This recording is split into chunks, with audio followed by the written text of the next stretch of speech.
రేవంత్ రెడ్డి ఏ మేరకు ఈ వ్యూహ రచనలో ఏ మేరకు, ఎందుకంటే ఈ డిసెంబర్ 9వ తేదీన గ్లోబల్ రైజింగ్ సమ్మిట్ 8, 9 తేదీలో నిర్వహిస్తున్నారు. 9వ తేదీన గ్లోబల్ రైజింగ్ విజన్ డాక్యుమెంట్ను కూడా ఆయన విడుదల చేయబోతున్నారు. ఈ విజన్ డాక్యుమెంటు మరి 2047 నాటికి వచ్చే 3 ఏళ్లలో హైదరాబాద్ ఏ విధంగా డెవలప్ అవుతుందనే దాన్ని బట్టే హైదరాబాద్లోని ఓటర్లు రేవంత్ రెడ్డి సర్కార్కు మళ్ళా వచ్చే ఎన్నికల్లో ఓట్లేసే విధానం ఉంటుంది. గత ఎన్నికల్లోనే ఒక్క ఓటు కూడా వేయకపోవడంతో చతికిలబడ్డ కాంగ్రెస్ హైదరాబాద్లో చతికిలబడ్డది. మరి వచ్చే ఎన్నికల నాటికైనా ఇప్పుడు ఆల్రెడీ బీఆర్ఎస్ ఇక్కడ బలంగా ఉన్నది, బీజేపీ బలంగా ఉన్నది కాబట్టి వాళ్ళ బలాన్ని బలహీనం చేయడానికి నగరంలో వీళ్ళు అంత బలంగా లేరు, బట్ గ్రామాల్లో బలంగా ఉన్నారని గ్రామాల్లో ఉన్న 27 మున్సిపాలిటీలను 7 కార్పొరేషన్లను కలిపి ఈరోజు హైదరాబాద్లో కలపడం ద్వారా మా బలం పెరుగుతుంది, గ్రామాల్లో ఉన్న మా బలము ఇప్పుడు జిహెచ్ఎంసీలకు వచ్చేసింది. సో ఇప్పుడు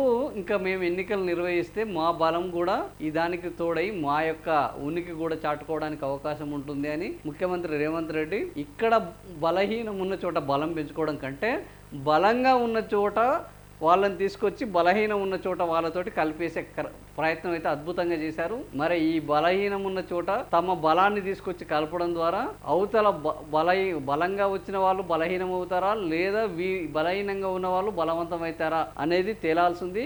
ఓవరాల్గా ఇంకా 3 జిహెచ్ఎంసీ ఎన్నికలు రావడానికి మాత్రం ఫిబ్రవరి 26కు ఈ బల్దీ యొక్క పదవీ కాలం పూర్తవుతుంది, పాలక మండలి పూర్తి అవుతుంది. సో అప్పటిసరికి ఈ కార్యక్రమాన్ని సంపూర్ణంగా చేస్తారా, ఇంకో 6 నెలలు దీన్ని ఎక్స్టెండ్ చేస్తారా అనే దాని మీద ఇప్పటికి కూడా అధికారులకు అయితే క్లారిటీ లేదు. ఈ క్లారిటీ రావడానికి ఇంకా సమయం పడుతుంది. ఆ లోపు ఇది గ్రేటెస్ట్ హైదరాబాద్గా మాత్రము అవతరించింది అనేది మాత్రం వాస్తవం.